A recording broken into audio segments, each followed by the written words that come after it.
ओम नमो भगवती वासुदेवाय। आप सभी का दिन शुभ और मंगलमय हो। भगवान श्री हरि की कृपा आप सभी भक्तों पर हमेशा बनी रहे। तो आइए आज श्रवण करते हैं श्री सत्यनारायण व्रत कथा। अगर आप कथा का श्रवण करते हैं तो पूरी कथा अवश्य सुने। भगवान श्री हरि आपकी सभी मनोकामनाएं अवश्य पूर्ण करेंगे। तो एक बार प्रेम से बोलिए, विष्णु भगवान की जय हो, शंकर भगवान की जय हो।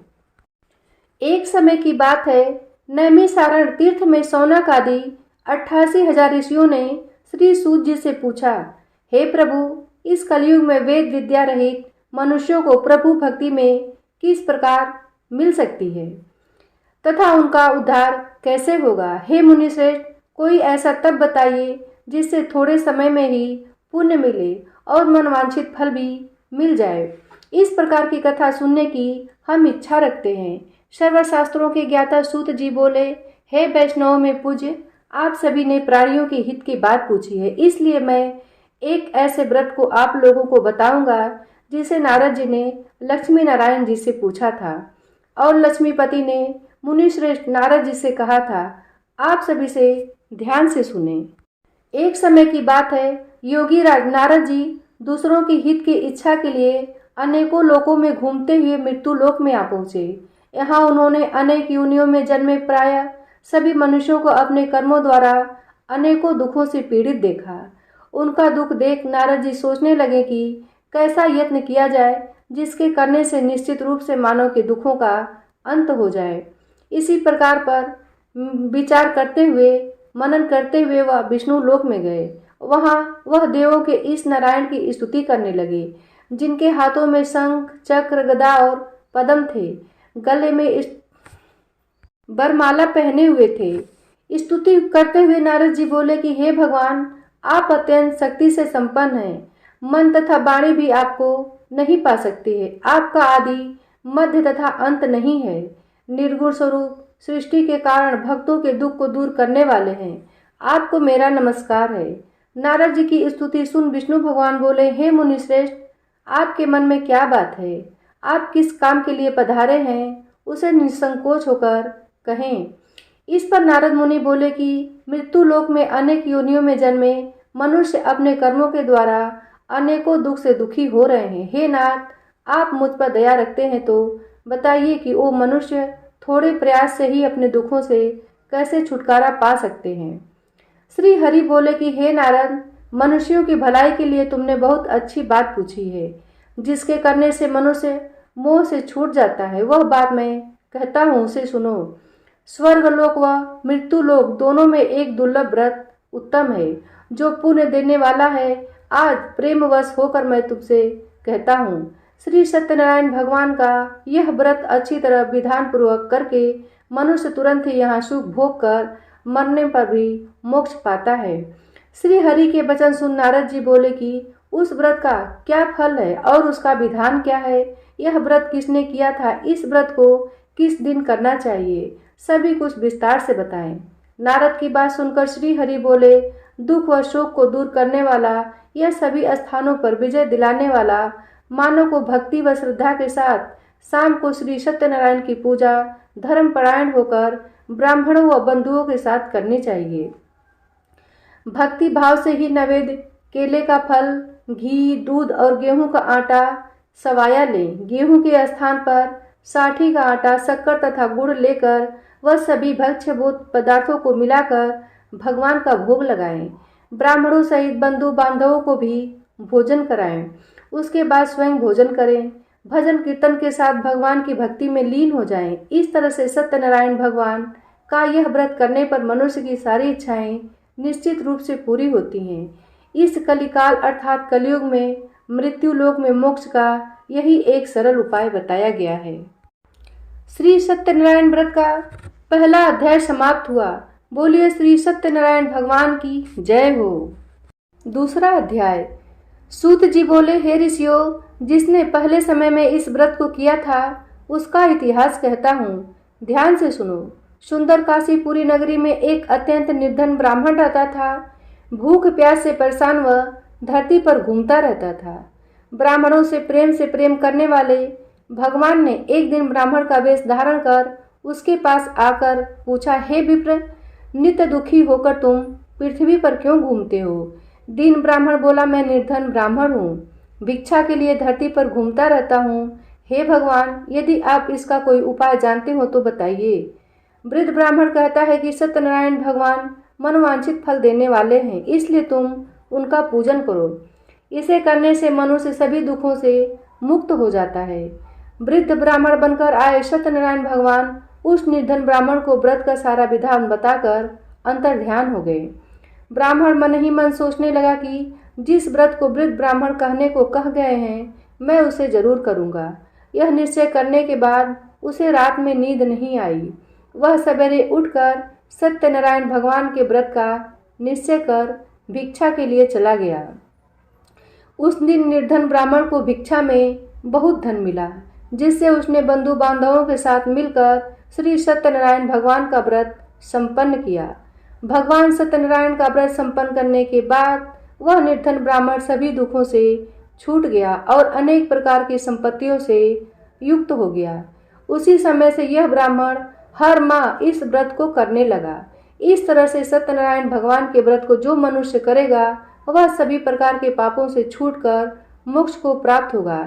जो मनुष्य इस व्रत को करेगा वह भी सभी दुखों से मुक्त हो जाएगा। सूत जी बोले कि इस तरह से नारद जी से नारायण जी का कहा हुआ श्री सत्यनारायण व्रत को मैंने तुमसे कहा। हे विप्रो, मैं अब और क्या कहूँ? ऋषि बोले कि हे मुनिवर, संसार में उस विप्र से सुनकर और किस किस ने इस व्रत को किया, हम सब इस बात को सुनना चाहते हैं। इसके लिए हमारे मन में श्रद्धा का भाव है। सूत जी बोले, हे मुनियों, जिस जिसने इस व्रत को किया है वे सब सुनो। एक समय वही विप्र धन व ऐश्वर्य के अनुसार अपने बंधु बांधवों के साथ इस व्रत को करने को तैयार हुआ। उसी समय एक लकड़ी बेचने वाला बूढ़ा आदमी आया और लकड़ियां बाहर रखकर अंदर ब्राह्मण के घर में गया। प्यास से दुखी होकर वह लकड़हारा उनको व्रत करते हुए देखा। विप्र को नमस्कार कर पूछने लगा कि आप यह क्या कर रहे हैं? तो उन्होंने बताया कि व्रत कर रहा हूँ तथा इसे करने से क्या फल मिलेगा, कृपया मुझे भी बताएं। ब्राह्मण ने कहा कि सब मनोकामनाओं को पूर्ण करने वाला यह सत्यनारायण भगवान का व्रत है। इनकी कृपा से ही मेरे घर में धन धान्य आदि की वृद्धि हुई है। विप्र से सत्यनारायण व्रत के बारे में जानकर लकड़हारा बहुत प्रसन्न हुआ। चन्नामृत लेकर प्रसाद खाने के बाद वह अपने घर को गया। लकड़हारे ने अपने मन में संकल्प किया कि आज लकड़ी बेचने से जो धन मिलेगा उसी से श्री सत्यनारायण भगवान का उत्तम व्रत करूंगा। मन में इस विचार को ले बूढ़ा आदमी सिर पर लकड़ियां रख उस नगर में बेचने गया जहां धनी लोग ज्यादा रहते थे। उस नगर में अपने लकड़ियों का दाम पहले से 4 गुना अधिक मिलता है। बूढ़ा प्रसन्नता के साथ दाम लेकर केले, शक्कर, घी, दूध, दही और गेहूं का आटा ले और सत्यनारायण भगवान के व्रत की अन्य सामग्रियां लेकर अपने घर गया। वहां उसने अपने बंधु बांधवों को बुलाकर विधि विधान से सत्यनारायण भगवान का पूजन और व्रत किया। इस व्रत के प्रभाव से वह बूढ़ा लकड़हारा धन, पुत्र आदि से युक्त होकर संसार के समस्त सुख को भोग कर अंत में वैकुंठ धाम को चला गया। इस प्रकार दूसरा अध्याय समाप्त हुआ। श्री सत्यनारायण भगवान की जय हो। तीसरा अध्याय। सूत जी बोले कि हे श्रेष्ठ मुनियों, अब आगे की कथा कहता हूँ। पहले समय में उल्कामुख नाम का एक बुद्धिमान राजा था। वह सत्यवक्ता और जितेंद्रिय था। प्रतिदिन देव स्थानों पर जाता और निर्धनों को धन देकर उनके कष्ट को दूर करता था। उसकी पत्नी कमल के मुख समान मुख वाली तथा सती साध्वी थी। भद्रशिला नदी के तट पर उन दोनों ने श्री सत्यनारायण भगवान का व्रत किया। उसी समय साधु नाम का एक वैश्य आया। उसके पास व्यापार करने के लिए बहुत सा धन भी था। राजा को व्रत करते देखकर वह विनय के साथ पूछने लगा, हे राजन, भक्ति भाव से पूर्ण होकर आप यह क्या कर रहे हैं? मैं सुनने की इच्छा रखता हूँ, तो आप मुझे बताएं। राजा बोला, हे साधु, अपने बंधु बांधवों के साथ पुत्र आदि की प्राप्ति के लिए एक महाशक्तिमान श्री सत्यनारायण भगवान का व्रत और पूजन कर रहा हूँ। राजा के वचन सुन साधु आदर से बोला कि हे राजन, मुझे इस व्रत का सारा विधान कहिए। आपके कथनानुसार मैं भी इस व्रत को करूँगा। मेरी भी संतान नहीं है और इस व्रत को करने से निश्चित रूप से मुझे संतान की प्राप्ति होगी। राजा से व्रत का सारा विधान सुन व्यापार से निवृत्त हो वह अपने घर गया। साधु वैश्य ने अपनी पत्नी को संतान देने वाले इस व्रत का वर्णन कह सुनाया और कहा कि जब मेरी संतान होगी तब मैं इस व्रत को करूंगा। साधु ने इस तरह के वचन अपनी पत्नी लीलावती से कहे। एक दिन लीलावती पति के साथ आनंदित हो सांसारिक धर्म में प्रवृत्त होकर सत्यनारायण भगवान की कृपा से गर्भवती हो गई। 10वें महीने में उसके गर्भ से एक सुंदर कन्या ने जन्म लिया। दिनों दिन वह ऐसे बढ़ने लगी जैसे कि शुक्ल पक्ष का चंद्रमा बढ़ता है। माता पिता ने अपनी कन्या का नाम कलावती रखा। एक दिन लीलावती ने मीठे शब्दों में अपने पति को याद दिलाया कि आपने सत्यनारायण भगवान के जिस व्रत को करने का संकल्प किया था उसे करने का समय आ गया है। आप इस व्रत को करिए। साधु बोला कि हे प्रिय, इस व्रत को मैं उसके विवाह पर करूंगा। इस प्रकार अपनी पत्नी को आश्वासन देकर वह नगर को चला गया। कलावती पिता के घर में वृद्धि को प्राप्त हो रही थी। साधु ने एक बार नगर में अपनी कन्या को सखियों के साथ देखा तो तुरंत ही दूत को बुलाया और कहा कि मेरी कन्या को योग्य वर देखकर आओ। साधु की बात सुनकर दूत कंचन नगर में पहुंचा और वहां देखभाल कर लड़की के सुयोग बड़ी पुत्र को ले आया। सुयोग लड़के को देखकर साधु ने बंधु बांधवों को बुलाकर अपनी पुत्री का विवाह कर दिया। लेकिन दुर्भाग्य की बात है कि साधु ने अभी भी श्री सत्यनारायण भगवान का व्रत नहीं किया। इस पर श्री भगवान क्रोधित हो गए और श्राप दिया कि साधु को अत्यधिक दुख मिले। अपने कार्य में कुशल साधु बनिया जमाई को लेकर समुद्र के पास स्थित होकर रत्नासारपुर नगर में गया। वहां जाकर दामाद ससुर दोनों मिलकर चंद्रकेतु राजा के नगर में व्यापार करने लगे। एक दिन भगवान सत्यनारायण की माया से एक चोर राजा का धन चुराकर भाग रहा था। उसने राजा के सिपाहियों को अपना पीछा करते देख चुराया हुआ धन वहां रख दिया जहां साधु अपने जमाई के साथ ठहरा हुआ था। राजा के सिपाहियों ने साधु वैश्य के पास राजा का धन पड़ा देखा तो वह ससुर जमाई दोनों को बांधकर प्रसन्नता से राजा के पास ले गया और कहा कि उन दोनों चोरों को हम पकड़ लाए हैं, आप आगे की कार्यवाही की आज्ञा दें। राजा की आज्ञा से उन दोनों को कठिन कारावास में डाल दिया गया और उनका सारा धन भी उनसे छीन लिया गया। श्री सत्यनारायण भगवान से श्राप से साधु की पत्नी भी बहुत दुखी हुई। घर में जो धन रखा था उसे चोर चुरा ले गए। शारीरिक तथा मानसिक पीड़ा व भूख प्यास से अति दुखी हो अन्न की चिंता में कलावती के ब्राह्मण के घर गई। वहां उसने श्री सत्यनारायण भगवान का व्रत होते देखा। फिर कथा भी सुनी। वह प्रसाद ग्रहण कर वह रात को घर वापस आई। माता के कलावती से पूछा कि हे पुत्री, अब तक तुम कहाँ थी? तेरे मन में क्या है? कलावती ने अपनी माता से कहा कि हे माता, मैंने एक ब्राह्मण के घर में श्री सत्यनारायण भगवान का व्रत देखा है। कन्या के वचन सुन लीलावती भगवान की पूजन की तैयारी करने लगी। लीलावती ने परिवार व बंधुओं सहित सत्यनारायण भगवान का पूजन किया और उनसे वर मांगा कि मेरे पति तथा जमाई शीघ्र घर आ जाएं। साथ भी यह भी प्रार्थना की कि हम सबका अपराध क्षमा करें। श्री सत्यनारायण भगवान इस व्रत से संतुष्ट हो गए और राजा चंद्रकेतु को सपने में दर्शन दे कहा कि हे राजन, तुम उन दोनों वैश्यों को छोड़ दो और तुमने उनका जो धन लिया है वह उसे वापस कर दो। अगर ऐसा नहीं किया तो मैं तुम्हारा धन, राज्य व संतान सभी को नष्ट कर दूंगा। राजा को यह सब कहकर वह अंतर्ध्यान हो गए। प्रातःकाल सभा में राजा ने अपना सपना सुनाया। फिर बोले कि बड़े पुत्रों को कैसे मुक्त कर सभा में ले आओ। दोनों ने आते ही राजा को प्रणाम किया। राजा मीठी बाणी में बोला कि हे महानुभाव, भाग्यवश ऐसा कठिन दुख तुम्हें प्राप्त हुआ है, लेकिन अब तुम्हें कोई भय नहीं है। ऐसा कह राजा ने उन दोनों को नए वस्त्र आभूषण भी पहनाए और जितना धन उनका लिया था उससे दोगुना धन वापस कर दिया। दोनों वैसे अपने घर को चल दिए। इस प्रकार तीसरा अध्याय समाप्त हुआ। बोलो विष्णु भगवान की जय हो। चौथा अध्याय। सूत जी बोले, वैश्य ने मंगलाचार कर अपनी यात्रा आरंभ की और अपने नगर की ओर चल दिए। उनके थोड़ी दूर जाने पर एक दंडी वेशधारी श्री सत्यनारायण ने उनसे पूछा, हे साधु, तेरी नाव में क्या है? अभिवाणी बड़ी खस्ता हुआ बोला, हे दंडी, आप क्यों पूछते हो? क्या धन लेने की इच्छा है? मेरी नाव में तो बेल व पत्ते भरे हुए हैं। वैश्य के कठोर वचन सुन भगवान बोले, तुम्हारा वचन सत्य हो। दंडी ऐसे वचन कह वहां से दूर चले गए। कुछ दूर जाकर समुद्र के किनारे बैठ गए। दंडी के जाने के बाद साधु वैश्य ने नित्य क्रिया के पश्चात नाव को ऊंची उठते देखकर अचंभा माना और नाव में बेल पत्ते आदि देखकर वह मूर्छित हो जमीन पर गिर पड़ा। मूर्छा खुलने पर वह अत्यंत शोक में डूब गया। तब उसका दामाद बोला कि आप शोक न मनाएं, यह दंडी का शाप है, इसलिए हमें उनकी शरण में जाना चाहिए, तभी हमारी मनोकामना पूरी होगी। दामाद की बात सुनकर वह दंडी के पास पहुंचा और अत्यंत भक्ति भाव नमस्कार करके बोला, मैंने आपसे जो असत्य वचन कहे थे उनके लिए मुझे क्षमा दें। ऐसा कहकर महान शोकातुर हो रोने लगा। तब दंडी भगवान बोले कि हे बड़े पुत्र, मेरी आज्ञा से बार बार तुम्हें दुख प्राप्त हुआ है, तू मेरी पूजा से विमुख हुआ है। साधु बोला कि हे भगवान, आपकी माया से ब्रह्मा आदि देवता भी आपके रूप को नहीं जानते, तब मैं अज्ञानी कैसे जान सकता हूँ। आप प्रसन्न होइए, अब मैं सामर्थ्य के अनुसार आपकी पूजा करूँगा।